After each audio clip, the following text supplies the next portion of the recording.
Hi guys, my name is Naman Sharma और आज मैं आपके लिए लेके आया हूँ interior of earth geography NCERT का जो क्लास 11th का सेकंड चैप्टर है। तो आज हम कुछ जानेंगे कि कैसे ज्योग्राफी में हम इंटीरियर ऑफ अर्थ के प्रोसेसेस होते हैं जो अर्थ के फॉर्मेशन में काम करते हैं, और सोर्सेज के बारे में जानेंगे और अर्थक्वेक के बारे में जानेंगे। तो चलते हैं, हम अपना लेक्चर स्टार्ट करते हैं। तो जो सबसे पहला टॉपिक है हमारा कि क्या प्रोसेसेस हैं जो फॉर्म कर रहे हैं अर्थ को। तो there are two types of processes जो अर्थ को फॉर्मेशन, जो हमारी जैसे स्लाइड में लिखा हुआ है, there are two types of forces constantly working in reshaping the earth. They are endogenic and exogenic forces. अब ये दो तरीके के जो फोर्सेस हैं जो अर्थ के फॉर्मेशन में, उसमें दो प्रोसेस एंडोजेनिक और एक्सोजेनिक। नेम से एंडोजेनिक जो अर्थ के अंदर से जो एनर्जी या फॉर्म फोर्सेस लग रहे हैं उसे एंडोजेनिक करते हैं, जो अर्थ के बाहर से लग रहे हैं उसे एक्सोजेनिक प्रोसेस कहते हैं। अब हम जो ये फोर्सेस हैं और जो हम नॉलेज है जो ये हम बताने वाले हैं या जो हमने गेन करी है वो कैसे करी है, इसके लिए हम दो चीजें करते हैं। जो हमारा अर्थ का रेडियस है उसका रेडियस है 6370 किलोमीटर, मगर हम इसके सेंटर तक नहीं पहुंच सकते क्योंकि जितने हम अंदर जाएंगे उतनी डेंसिटी, टेम्परेचर और प्रेशर बढ़ते जाएगा। तो हम दो तरीके के सोर्सेस पर डिपेंडेंट है, एक जो डायरेक्ट सोर्स है, दूसरा इनडायरेक्ट सोर्स। डायरेक्ट सोर्स जैसे कि डीप ओशन माइनिंग या गोल्ड माइंस, जैसे कि डीपेस्ट ड्रिल है जो कोला आर्टिक ओशन में है, वो 12 किलोमीटर की डेप्थ तक खोला गया है। और वॉल्केनिक इरप्शन जो अपने साथ इंटरनल मटेरियल लेके आते हैं, मगर इसमें एक लिमिटेशन है कि जो वॉल्केनिक इरप्शंस हो रहे हैं और जो लावा आ रहा है हमें नहीं पता वो किस डेप्थ से आ रहा है, तो हम जान नहीं सकते कि इसकी किस डेप्थ में क्या मटेरियल है। दूसरे टाइप के जो सोर्सेज होते हैं उसे बोलते हैं indirect sources. Indirect sources suppose meteor हो गया जो आउटर स्पेस से आया, तो हम जान सकते हैं उससे, क्योंकि वो आउटर वो जब फॉर्म हुआ होगा तभी फॉर्म हुआ होगा जब अर्थ उस दौरान फॉर्म हुआ होगा। तो मटेरियल के अंडरस्टैंडिंग से हम समझ सकते हैं हमारे अर्थ के बारे में। फिर सेस्मिक एक्टिविटीज जैसे अर्थक्वेक्स वगैरह होती हैं, ग्रेविटेशन और मैग्नेटिक फील्ड। हम जानते हैं कि वैल्यू ऑफ ग्रेविटी डिफरेंट होती है अर्थ की, पोल्स पे जो ज्यादा होती है और इक्वेटर पे कम। ऐसा इसलिए होता है क्योंकि हमारी जो अर्थ है वो बल्ज है, सेंटर से उसका बल्ज निकली ऊपर से वो फ्लैट शेप्ड है, तो उसका डिस्टेंस इक्वेटर से ज्यादा है और पोल्स पे कम है। तो जैसे डिस्टेंस कम होता है, ज्यादा होता है, तो ग्रेविटेशनल फोर्स कम होती है। और इसका एक और रीजन भी है कि मटेरियल इवनली डिस्ट्रीब्यूट नहीं है अर्थ के कोर में, तो जहाँ मटेरियल डिस्ट्रीब्यूशन डिफरेंस है उससे भी ग्रेविटेशनल फोर्स पे डिफरेंस आता है। तो इनडायरेक्ट सोर्सेज में सबसे मेजर सोर्स है जो अर्थक्वेक। अर्थक्वेक हमें जो कि हमने जाना था सेस्मिक एक्टिविटी। अर्थक्वेक, जब अर्थक्वेक होता है तो वो जो पॉइंट है जहां से अर्थक्वेक ओरिजिनेट होता है उसे फोकस या हाइपोसेंटर बोलते हैं। ये अर्थ के अंदर होता है।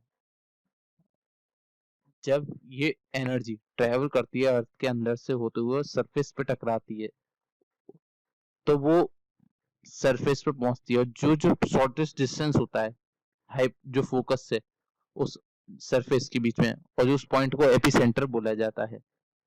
अब जो अर्थ के एक होता है उसमें नॉर्मली दो तरीके की वेव्स होती हैं, एक बॉडी वेव्स और एक सरफेस वेव।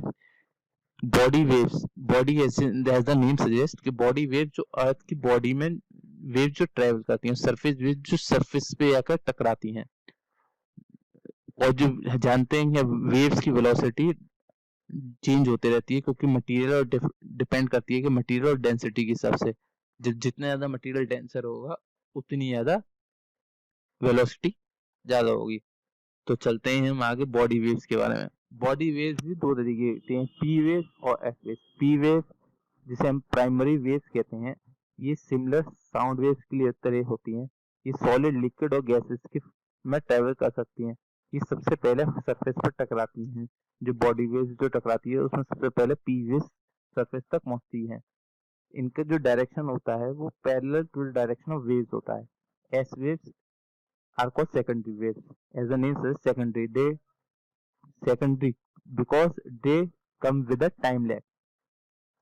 इन वेव्स की एक और खासियत होती है कि ये सिर्फ सॉलिड्स के में ट्रेवल कर सकती हैं। इससे हमें और अंदर के क्रस्ट के बारे में जानकारी मिलने में बहुत सहूलियत होती है। और ये waves perpendicular to the direction of wave travel करती हैं।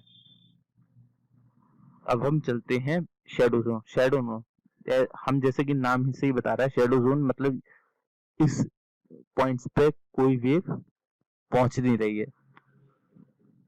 तो शेडो जोन जो होता है वो दो तरीके का होता है। देखिए जैसे कि मैं डायग्राम से समझाने की कोशिश करता हूँ। ये अर्थक्वेक है जो 105 डिग्री तक जो पॉइंट है, इस पे पी और एस वेव्स दोनों मिल रही हैं, मगर 105 के बाद एस वेव्स गायब हो जाती हैं। मगर जो पी वेव्स है वो 145 डिग्री के बाद फिर से मिलने लगती हैं, क्योंकि पी वेव्स लिक्विड में भी ट्रेवल कर सकती हैं। और इससे पता चलता है कि हमारा इनर कोर वो है लिक्विड के फॉर्म में बना हुआ है। अब हम टाइप्स ऑफ अर्थक्वेक जानते हैं।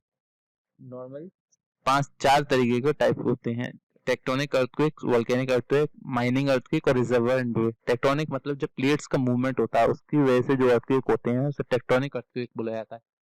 ये सबसे ज्यादा कॉमन टाइप के अर्थक्वेक होते हैं।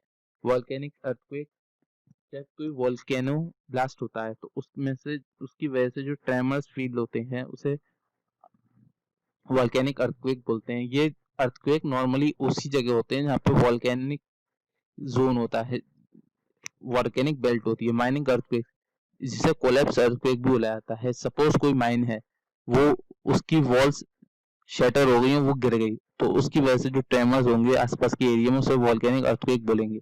एक होता है रिजर्वायर इंडस्ट्री, जब लार्ज लार्ज रिजर्वायर्स जो डैम्स के होते हैं उनकी वजह से जो उनमें बहुत बड़ा मास होता है उसकी वजह से जो अर्थक्वेक फॉर्म होते हैं उसे रिजर्वायर इंड्यूस्ड अर्थक्वेक बोला जाता है।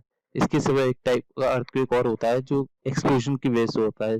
सपोज कोई न्यूक्लियर एक्सप्लोजन या हाइड्रोजन बम का एक्सप्लोजन हुआ है अर्थ के नीचे और उसकी वजह से जो ट्रेमर्स फॉर्म हो रहे हैं तो उसे एक्सप्लोसिव अर्थक्वेक्स की कैटेगरी में डाला जाएगा। अब अर्थक्वेक को मेजर कैसे करते हैं? मैग्नीट्यूड को मेजर करने के लिए हम रिक्टर स्केल का इस्तेमाल करते हैं और इंटेंसिटी को मर्केली स्केल का इस्तेमाल करके मेजर करते हैं। मर्केली स्केल इटालियन सिस्मोलॉजिस्ट के नाम पे पढ़ा गया है। इसके सिवा हमारा अगला टॉपिक जो होगा वो वोल्केनोस के बारे में होगा, मगर ये अगर मैं वोल्केनोस इसी लेक्चर में पढ़ाता तो ये लेक्चर बहुत बड़ा हो जाता। मैं चाहता हूँ कि वोल्केनोस पूरा लेकर आऊँ जिसमें जीसी लियोंग के भी पार्ट हो। आपको हमारा लेक्चर अच्छा लगा हो तो सब्सक्राइब कीजिए, लाइक कीजिए। Thank you and have a nice